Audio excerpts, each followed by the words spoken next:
Pouring bubbly, pouring bubbly, pour that bubbly, pour that bubbly, pour that bubbly. We done went through too much. You hear me? Pour that bubbly, drain that muddy, bro, we covered it. Yeah, I'm covered it. I was dug in it. What's going on, y'all, man? I'm stepping outside the truck real quick to do this live feed. A couple of reasons. My student is in there and he's resting. He got to drive tonight. I'm gonna address you guys, talk with you guys, you know, things like that. Alright, you guys want to see the load? That's my load right now. 53-foot trailer. There's the new truck. Oh yeah, I need to show the new truck to Tova. She wanted to see a picture of it. Still need to send her a picture. It's dirty right now. My first delivery this morning was I delivered some wire rope, and where the hell was I at? PA, and it got real muddy, but I'm turning the camera around so y'all can. Y'all haven't seen it by now, or haven't seen it already. That's the truck. Shout outs to hashtag Trucking Divas Rock. But yeah, it's the truck. Alright, here's the load.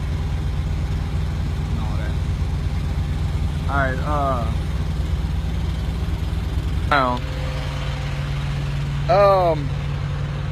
what's going on? Good Monday to all y'all. Hope y'all enjoyed y'all weekend. Hope it was a money-making weekend. Hope it was a successful weekend. Hope nobody got hurt, nobody got none of that, you know what I mean? So I'm gonna post the camera up, right? Because I'm not about to sit here and hold this. I'm just gonna holler at y'all. Right now I'm on what am I on? I-80. Yeah, I'm on I-80 in Ohio on the turnpike, and I'm headed to Reno, Nevada. Okay, me and my student headed to Reno, Nevada. I want to address who I am. All right, that's what I titled this. Who I am. I'm LoShawn Parks. Okay. What's going on, Big Cat? What's going on, Vashti? What's going on, Gerald? What's going on, Rob? What's going on, everybody? Who I am, I'm LoShawn Parks. Okay. My story goes a little bit something like this. From Baton Rouge, Louisiana. And from Baton Rouge, Louisiana, now I live in Charlotte, North Carolina. Okay? I got into trucking in 2012, 2013, somewhere in that area. Okay? I've been in the trucking game about working on my 4th year. Okay? Before I got into trucking, what I did is I played poker professionally. Okay? This is not a story. This is not something that's made up. This is a fact. Everything is documented. I can be searched on Google, and if you search my name on Google, LoShawn Parks, if it doesn't show up my Facebook page with the YTTA and stuff like that, then it shows up with a lot of poker stuff. Okay, so I played on the WPT World Series, poker circuit, things like that. I played poker professionally. Now, I played poker for 12 years prior to coming in to trucking. That, you know, kind of worn out, and I got kind of bored with the game. So next thing I looked into was trucking. I used to drive a produce truck back at the house when I stopped playing poker for a company called Foster Cabinets. Well, before Foster Cabinets was a company called Fresh Point, okay, which is a Cisco affiliate. So when I left there, started getting into trucking things, so I started liking trucking. Started looking into it about 2009 in my first marriage. And when I was first married, my first wife didn't want me to get into trucking because she felt like we was newlyweds and she didn't want me to do it, be away from her. She didn't think it was a great idea. So I did what a husband was supposed to do and catered to his wife on that, right? So I didn't do it, and I didn't get into trucking until 3 years after that, after end result was got a divorce. Okay. I've been watching a lot of videos here today, catching up on a lot of stuff. You know what I mean? Am I a busy person? I am. And I'm busy because I have a job like everybody else, you know what I mean? I don't feel like I'm more busier than anybody else. I don't feel like I'm more better than anybody else. It's just, this is LoShawn, okay? I created a group called YTTA. And if we need to rewind the hands back a little bit more, then we can do that. How did YTTA come about? How did LoShawn's name come about in trucking?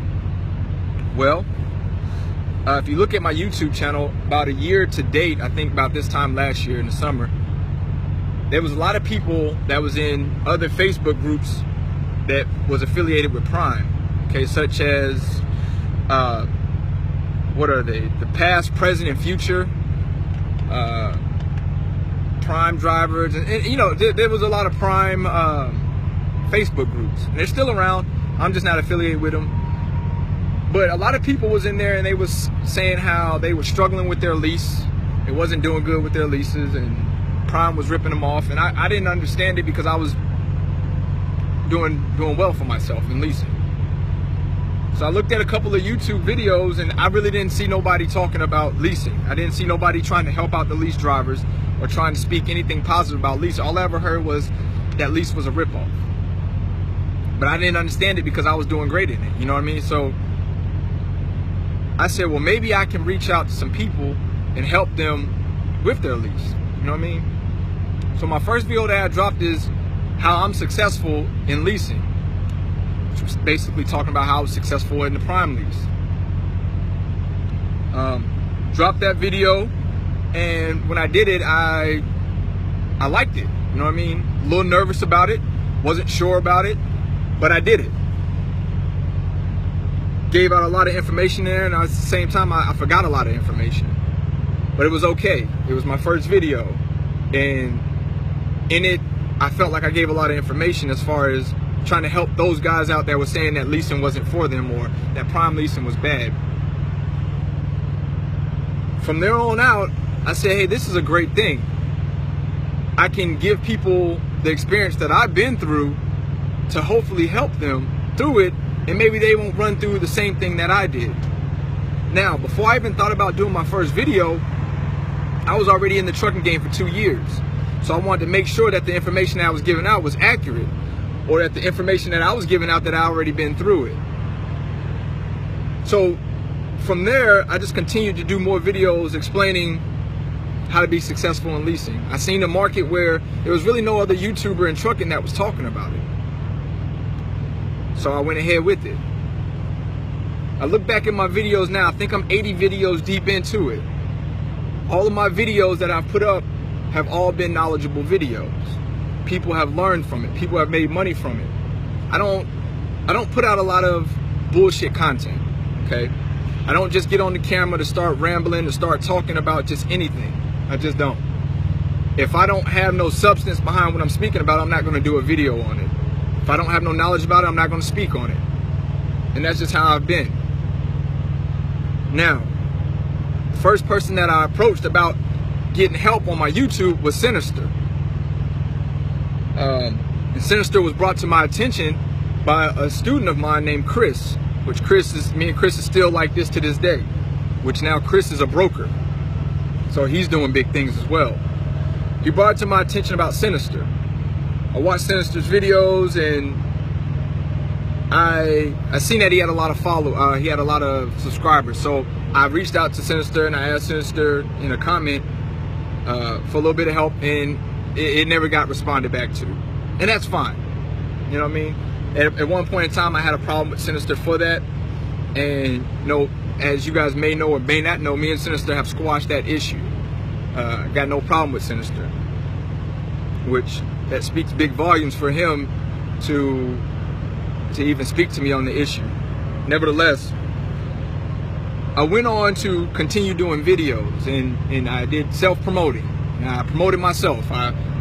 You know, I didn't understand why I wasn't getting the subscriber count that a lot of other people were getting when I was giving out information that was valuable, that was worth helping, that people could learn from, that people could make money off of. I've always been that type of person that if it don't make dollars, it don't make sense. If it ain't teaching me nothing, what's the point? So I try to return my videos in the same aspect where I'm teaching something to somebody. It just is not, you know, blah, blah, blah, blah, blah. Trucker Brown I met up with him. Well, let me rewind this. I seen Trucker Brown and Wright brother talking about vaping, and at this time I still was a loner. You know what I mean? I didn't have no group, nobody who was really, really supporting like that. You know what I mean? So I reached out to them because they was doing the vape thing. I said, hey, this is pretty cool. These guys do the same thing that I do. They do vaping and they're truck drivers. So I decided to reach out to the Wright brother actually first, to be honest with you, as the Wright brother, and took a shot at him about his vape. And I said, you know, I can out cloud you, I can out vape you, and do things like that. And then, you know, Wright brother wrote me back and was like, I see you, you know, you're doing your thing. Then he says, get in this vape war with me and Trucker Brown. That's how I found out about Trucker Brown. Ever since then, we've all been like brothers to each other, okay? I started watching TRB's information. I seen that it was very informational. I seen that he was working for a company that a lot of people talk negative about, similar to how the Prime situation is with the leasing. He worked for Swift, but it seemed like Swift was working for him. He was speaking on a positive note. But then at the same time, on Facebook groups, I see everybody bashing Swift, but then I see a guy over here that's giving information showing to be successful. I didn't understand it. That's what I think made me respect the Wright brother more, is because it seemed like he was coming from the same area that I was coming from, where people was talking negative about leasing, and I didn't understand it. So that's how we ended up clicking up with us three. It started from a simple vape war. We moved on from there, and as you guys know, my videos still remain true. They still remain content. They still remain things that was learnable. Now we bring up YTTA, YouTube Trucker Alliance. I meet up with Casanova. Casanova, I used to look at him as a big brother. I looked at him as a leader in the game, as a big time YouTuber, things of that nature. Now, before I watched any of these other people, before I came into trucking, I did watch a couple of videos of Big Cat. And like I told Big Cat, one of my favorite videos by Big Cat was the one when he was in Kentucky at the rest area and it was snowing and he was outside of his truck showing him walking in the snow. I thought that was pretty dope. And then another thing that inspired me about Big Cat is that I said, damn, his truck is dope. He got his face on the side of it and he's advertising. I think that is so damn cool. You know what I mean? I thought that was pretty dope. I said, wow, there's trucks out here that you can do your own thing with. You got freedom. I thought that was dope. So then we go on to create YTTA, and it was called YTTA/Lionstar, which with Casanova, I looked at, like I said, like a big brother. As you guys know, in a lot of my videos, I shouted Casanova out a lot. I said he was a big brother, my big bro, everything like that. So we created the YTTA/Lionstar Zello channel. Had a lot of great people in there. A lot of great people. Experience, everything of that nature. What ended up happening with that is that people got, I'm gonna keep it honest, a lot of egos started bumping heads. It wasn't that I had an ego issue, it's that I wanted to keep it a clean area. I wanted to keep it about trucking. I didn't want to be speaking about sexual content, or I didn't want it to be about a bunch of trash. You know what I mean? I wanted it to be a place where people that wanted to get into trucking could come and kick it, could come and find out information. At the same time, it blew up faster than what we expected. Because before we just started the group, it was just us, me, Wright brother, Trucker Brown, and a couple other people. We decided to open it up to the public. We opened it up to the public and let everybody else in. When we let everybody else in, it started to look like egos was taking off. People was picking sides. It become a thing of not so much of as us coming together as a alliance that me and Casanova had thought about, but now it's who has the most experience. I always stayed in my own lane. I always stayed in the leasing lane. I never proclaimed to be an owner operator. I never claimed to own a truck. I never claimed to own a trailer. Any of that. I stayed in my lane. I had a truck note. This is what I'm doing. This is how much I'm making. This is what I'm doing. I'm showing paycheck stubs. I'm showing my miles that I'm making. I'm showing everything. You know what I mean? I had nothing, and in my videos, I have nothing to hide. I hides nothing. I give it to people up front, and you take it for what it is.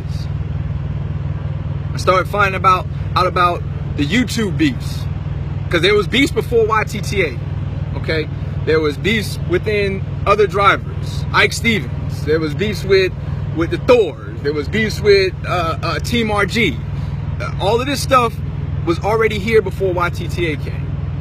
All right, I never paid no attention to it. Casanova put me up on everything. Started watching videos and started seeing what he was talking about. I said, okay. I started feeling like how he was feeling, because he felt like Sinister wasn't being genuine. I said, I'm feeling you on that page, because I reached out to him too to try to get my YouTube started, and he blew me off.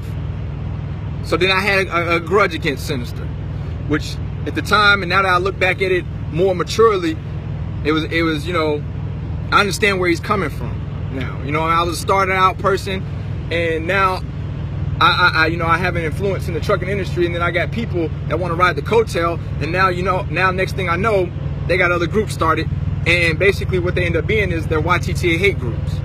They hate us. They don't like what we do. Okay, they don't like that LoShawn is telling them information to be successful. They hate that shit. Okay, LoShawn is giving away jewels on how to be successful, and sometimes they felt like that was information that should be sold and not told. Now, with that in mind, I took that and I said, you're right. Maybe the information I got should be sold. I said, well, I'll put out information on how to be successful, how to make, what was that, 5K in a week. I said, I'll put the video out on YouTube, and I only charge $5 for it. And the proceeds are going to go to the Boys and Girls Club of America, charitable organization. I don't make anything off of it. So I put that out. I caught a lot of hate for that. A lot of people said I was trying to make money off of that. Truth be known, that video only made $276. Now, to everybody who watched it and paid it, I appreciate it. And the proceeds have gone to the Boys and Girls Club, which I recorded that. I'm gonna put that out. But I never looked at like so much hate, you know what I mean? Or I don't like this person like that. The only thing I didn't like I said, was that I reached out to Sin and he never responded back to me. Now, as far as me and Tamara Brock go, I want to shout her out too, because I tried to reach out to her and I tried to help her when she was over there at what the hell is the name of that company that she was at, that she was leasing that truck through? That was with Celadon. Damn, y'all know what I'm talking about. I can't remember the name, but I tried to help her out over there, and I told her, you know, holla at me and maybe I can help you with, you know, with your leasing, because certain loads you shouldn't be taking for the price that you're taking. You know, I'm willing to help you. I think Tamara Brock took that as me taking a shot at her. I never took a shot at her. I didn't want it for her to look at it that way. Eagle Logistics, thank you, Jacob. Eagle Logistics. I didn't ever want her to take it that way. I didn't want to see her getting bamboozled, and I knew that that was her first lease, or actual lease where you're on your own. So, you know, I just wanted to let her know what she should be looking for. I think Tamara took it the wrong way. Me and her went back and forth with words, and eventually I think Tamara ended up blocking me. That I used to be friends with her on Facebook, and then I defriended it and everything like that. But now that I look at it, you know, I don't want her to believe that there's a grudge between me and her. Okay, I salute what she's doing.